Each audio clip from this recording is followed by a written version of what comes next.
Sahabatkus, renungan harian anak. Halo, selamat pagi adik-adik. Gimana kabarnya hari ini? Sehat-sehat semua kan? Puji Tuhan.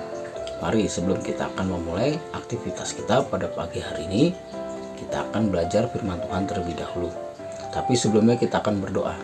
Terima kasih Bapa, mengucap syukur atas berkat yang Kau berikan pada hari ini Tuhan, berkat jasmani, rohani, kesehatan yang Kau berikan. Sebentar kami akan belajar kebenaran firman-Mu. Biar Tuhan pimpin supaya kami dapat mengerti tentang arti kehidupan ini. Terima kasih Bapa. Hanya di dalam nama Tuhan Yesus kami berdoa dan syukur. Amin.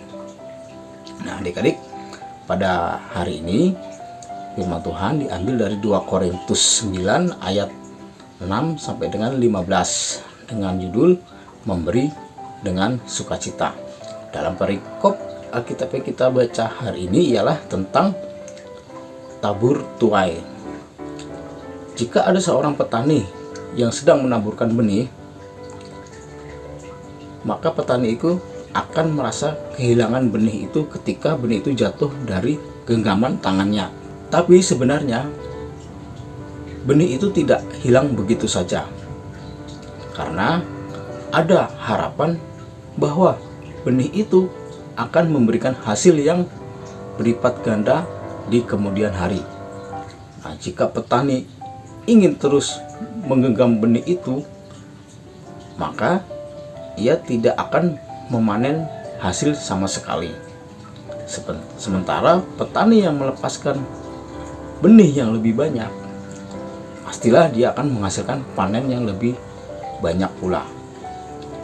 Ketika kita menjelaskan tentang berkat yang diperoleh dalam pemberian kasih, hukum tabur tuai dipakai dalam istilah oleh Paulus sebagai motivasi bagi orang Korintus untuk memberi dengan kerelaan hati, dengan sukacita dan tanpa paksaan. Mereka sebelumnya sudah berjanji untuk memberikan persembahan kepada jemaat di Yerusalem.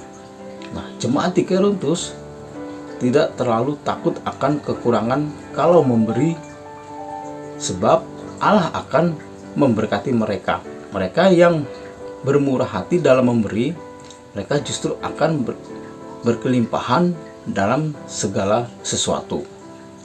Dengan demikian, pemberian untuk pelayanan akan membawa berkat bagi orang percaya di Yerusalem. Karena itu pemberian orang Korintus akan melimpahkan ucapan syukur kepada Allah. Dengan memberi, orang lain akan merasakan diberkati.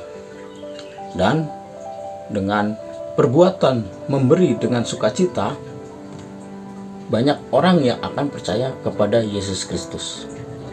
Berarti perbuatan memberi yang kita kerjakan dapat menjadi kesaksian yang hidup bagi orang lain.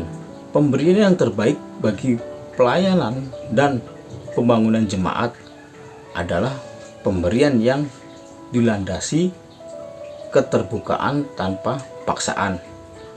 Tuhan tidak melihat besar kecilnya persembahan, melainkan motivasi dan ketulusan hati kita dalam memberi. Jangan pernah hitung-hitungan dengan Tuhan, apalagi menahan berkat yang seharusnya kita salurkan kepada yang berhak menerimanya. Ketika kita memberi dengan kasih, maka kita akan memperoleh kelimpahan anugerah dari Allah. Kiranya Allah memperkaya kita dengan kerinduan untuk menjadi berkat. Nah, adik-adik, di sini sangat jelas bahwa setiap pemberian yang kita berikan dengan sukacita, maka akan bisa menjadi berkat bagi orang lain dan bagi diri kita sendiri. Apa yang kita tabur, dan itu akan yang kita tuai nantinya. Amin. Mari kita berdoa. Bapa dalam surga, mengucap syukur buat renungan hari ini Tuhan. Biarlah ajar kami Tuhan untuk menjadi hati yang memberi dengan penuh sukacita ya Bapa. Jadikan kamilah Tuhan berkat-berkat-Mu Tuhan untuk menjadi berkat bagi orang lain. Biarlah segala kehidupan kami Tuhan kuserahkan ke dalam tangan-Mu. Pimpin kami dalam setiap aktivitas kita kami pada hari ini ya Bapa. Terima kasih Bapa. Hanya di dalam nama Tuhan Yesus kami berdoa dan syukur. Amin. Adik-adik, sampai jumpa di renungan Habatus lain waktu. Tuhan Yesus memberkati.